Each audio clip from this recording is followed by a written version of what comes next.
Okay, we all know that if you don't pay attention to certain red flags, they could destroy your relationships.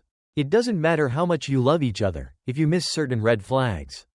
It causes conflict and puts strain on the whole relationship. So, let's talk about my top 5 overlooked red flags. Number 5. Different life stages. Being at different life stages can easily set you up for eventual conflict and disconnection. And, of course, in the beginning, you feel like, well, we can make this work because it's super fun and we both like each other a lot. But, unfortunately, so often we're trying to fit a square peg in a round hole. And eventually, it's not going to be fun anymore. It's going to be a whole bunch of unnecessary stress. Sometimes, you're both just at a different stage of life. They still want to party. While you feel like those days are behind you, they're already divorced with a young kid. You still love the idea of traveling. And you don't even really know where you want to live yet. I'm not saying it can't work. I'm just saying don't let these wonderful feelings of love blind us to the fact that we might be at completely different life stages. In the beginning, nobody wants to ask these hard questions. Nobody wants to talk about what eventual conflicts we might have, or what could throw a wrench into this relationship. But countless times, we get in over our head, and then we resent them because they're essentially stealing our independence now. Or they're being irresponsible, when really the warning signs were there all along. We just didn't want to pay attention to them. Number 4. Different values and goals. This is a major issue in relationships. So many of us don't even know what our values are. Whether you know it or not, you have core values, you have goals, you have a vision for what you feel like your life should look like, and what your relationship should look like. Get clear on those, because in the beginning, we're terrified to actually talk about our needs and values. But that's when it matters most. If you have some past trauma, it feels like you're not even allowed to have needs, right? It feels like talking about your non-negotiables would be stupid because, well, you want this person to like you.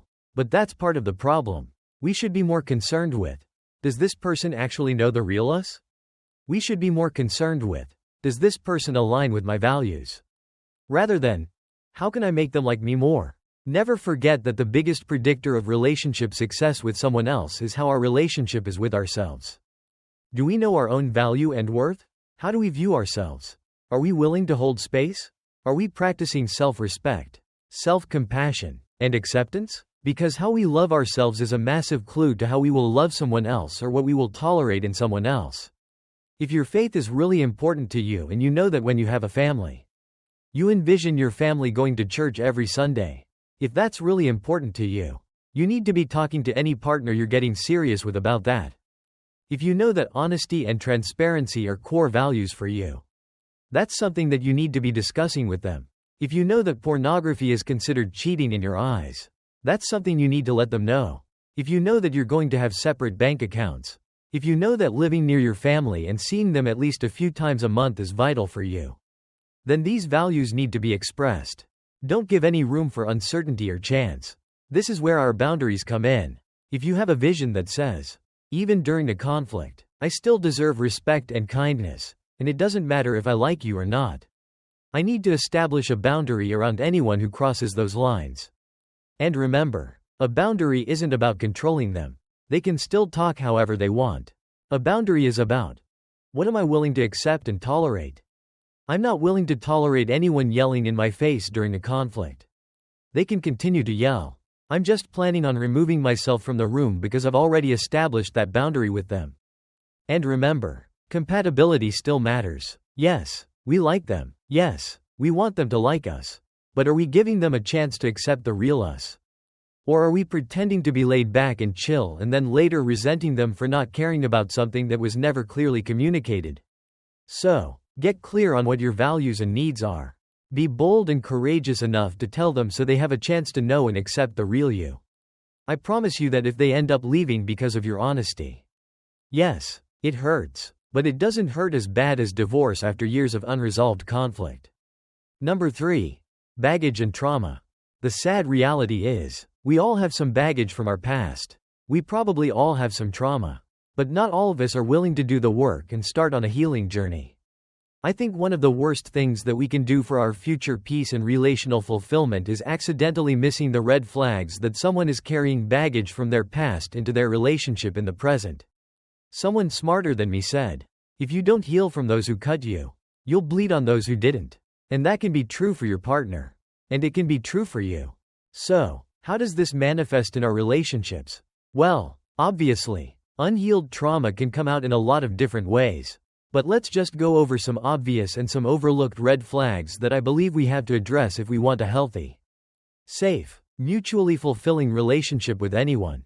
The first is any type of abuse. We have to have a zero-tolerance policy for any abuse. Unfortunately, when you're in an abusive situation, sometimes it's very hard to see. And this content isn't for people in those situations. I would rather you be talking to a professional than getting any advice from a stranger on the internet. Even though that stranger really cares about you. All I'll say is this: you should never be called names. You shouldn't be touched when you don't want to be touched. You shouldn't be demeaned or belittled. You are valuable and worthy of kindness and respect. Baseline: there is no justification for someone verbally, emotionally, physically, financially, or psychologically abusing you. And sometimes, due to our past, we forget that it's not okay. And it's extremely dangerous. You deserve safety, consideration, and consistency always. Number 2 is shame, the belief that we're worthless. Brené Brown says that guilt says, I did something bad, but shame says, I'm bad. It makes sense if you grew up in homes where your caregivers were consistently hurtful with their words or actions. We come to believe that we must not be worthy of love. But that's not true. The problem is, this can severely hurt your relationships. No, you don't have to fully love yourself to be in a healthy relationship. But how you view yourself matters. And a core belief that you're no good can be disastrous to your relationships. It affects everything. So, if you have those thoughts, know that you're not alone. But get help. Talk to a professional before you unintentionally sabotage a good, healthy relationship with someone you care about. Alright, third is red flags around emotional unavailability or being emotionally immature.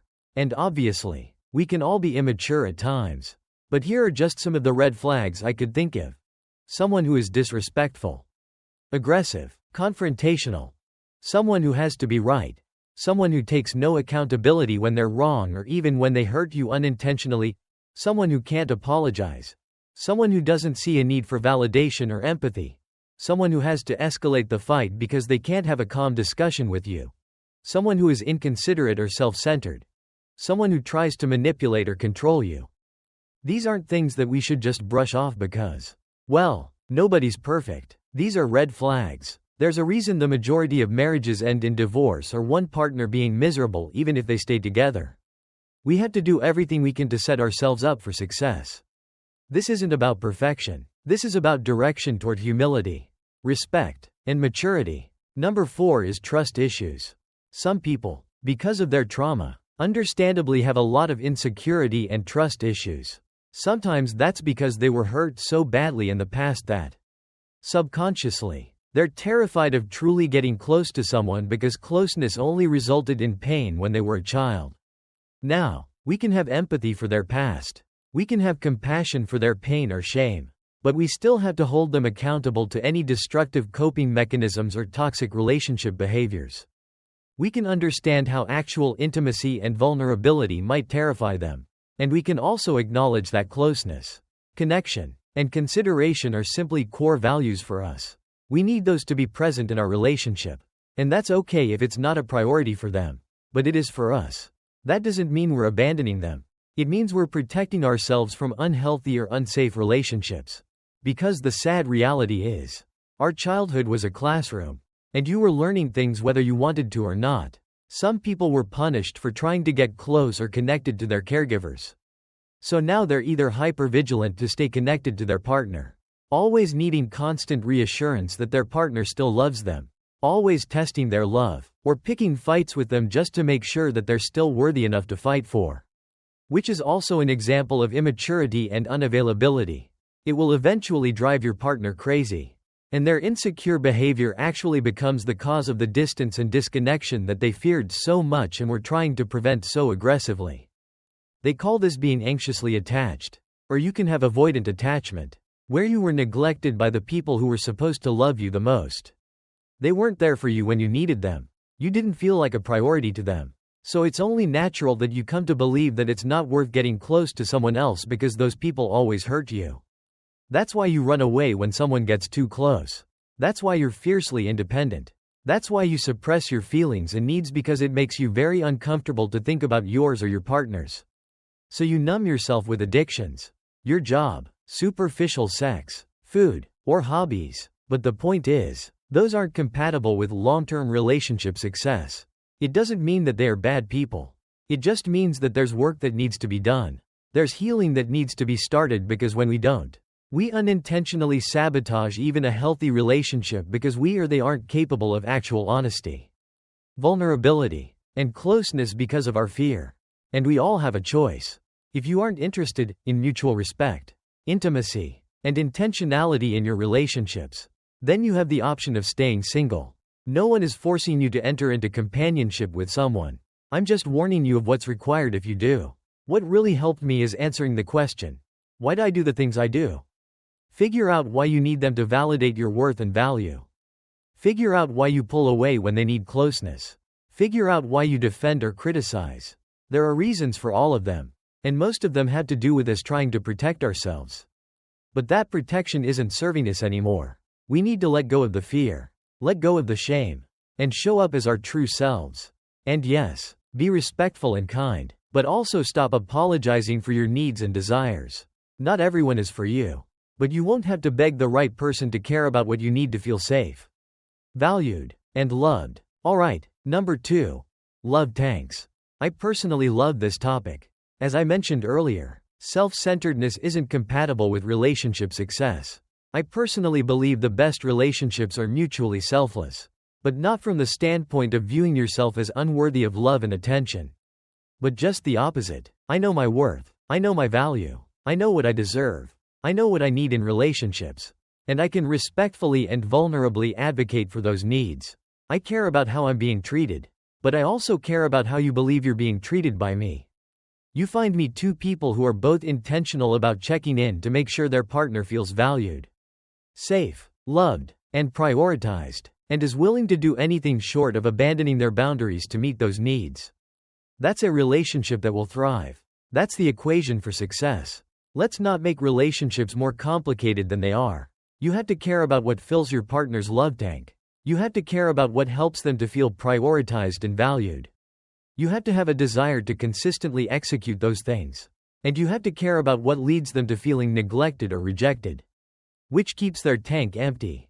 Now, it's not your sole job to make them happy.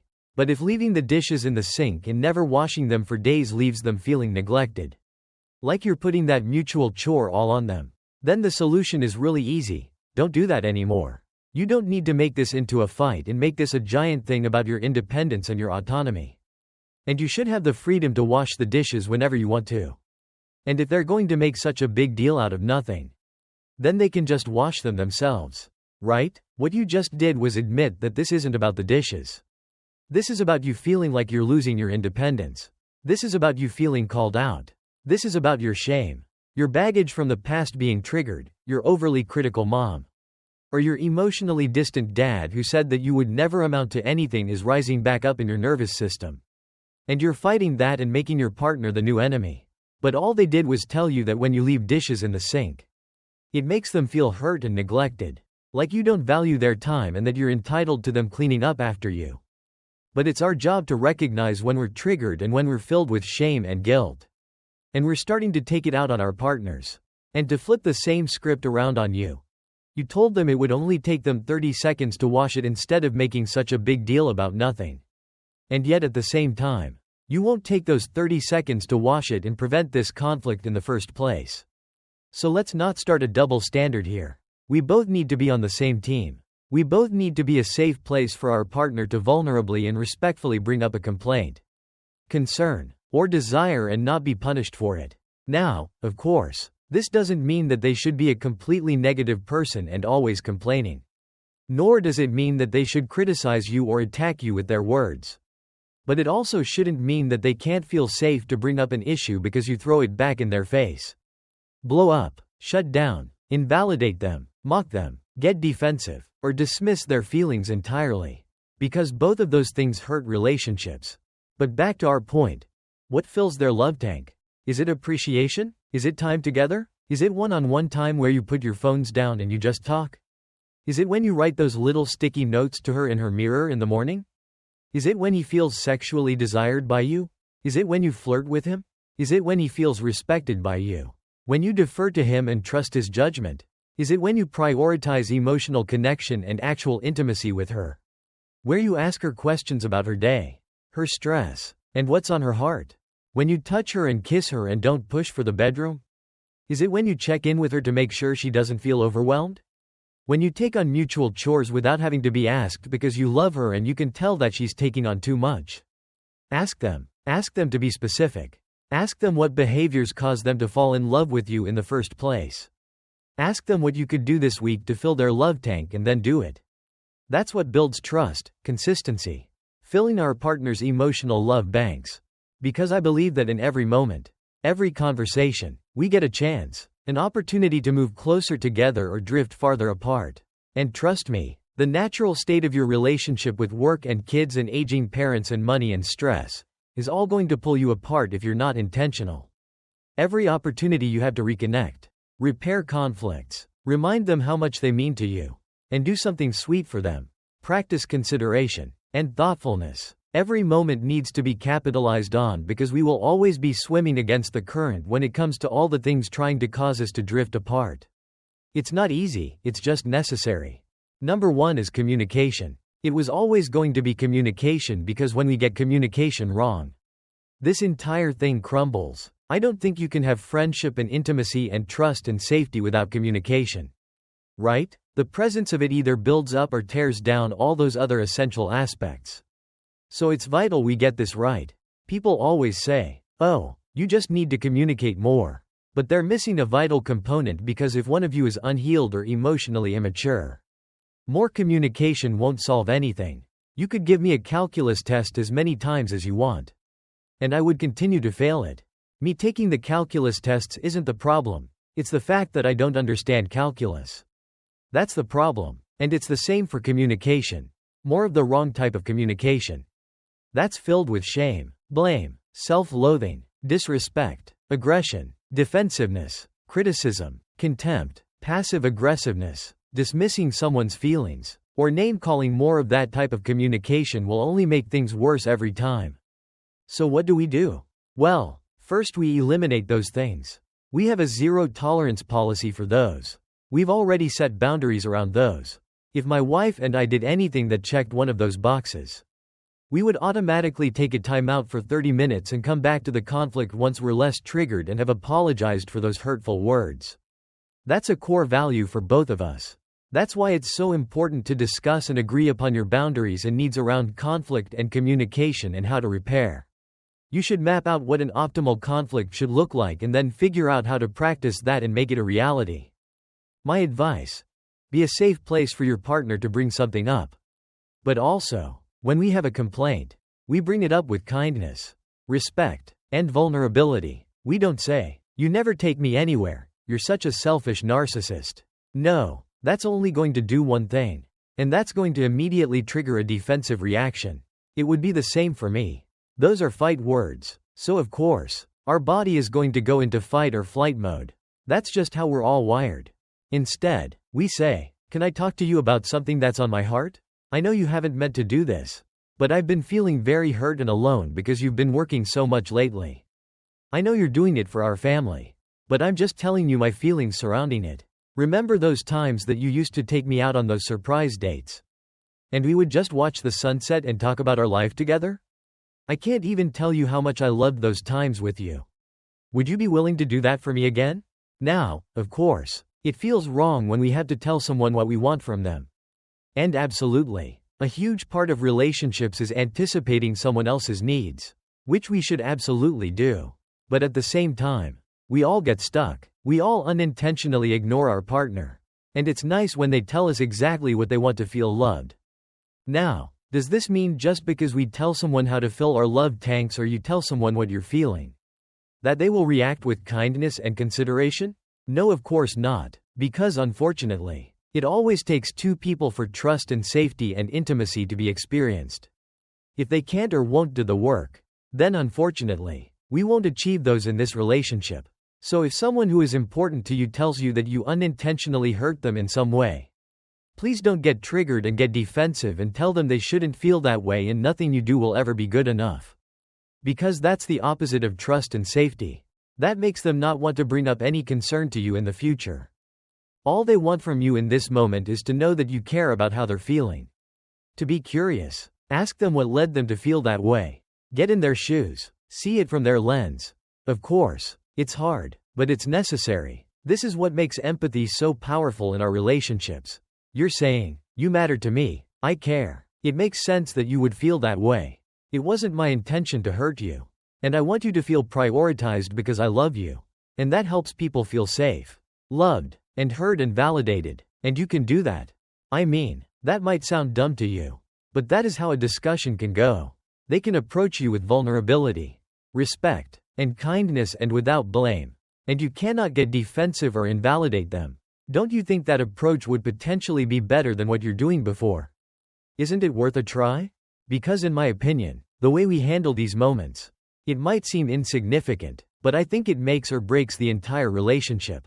I can tell you firsthand.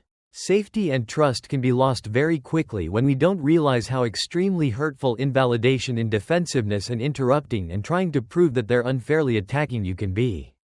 It's extremely hurtful. And of course, some people right now are saying, "Well, I'm willing to do that stuff, but my partner isn't," and in those situations, all we can do is get professional help. Because if we don't, resentment is going to develop. We need to keep short accounts in this relationship. We need to learn how to manage conflict. And professional help is the best way we can do that. And lastly, let me just say this. So much of this stuff won't come naturally. And you're going to be scared to fail. But don't let shame get the best of you. Don't let your fear cause distance and disconnection. Be honest. Be vulnerable. Learn about your needs and desires. Learn about your fears. Learn about your triggers and what triggers your partner. And have empathy for each other. But also assertiveness to hold each other accountable. This is what love requires of all of us. Good luck out there. And know that I'm pulling for you.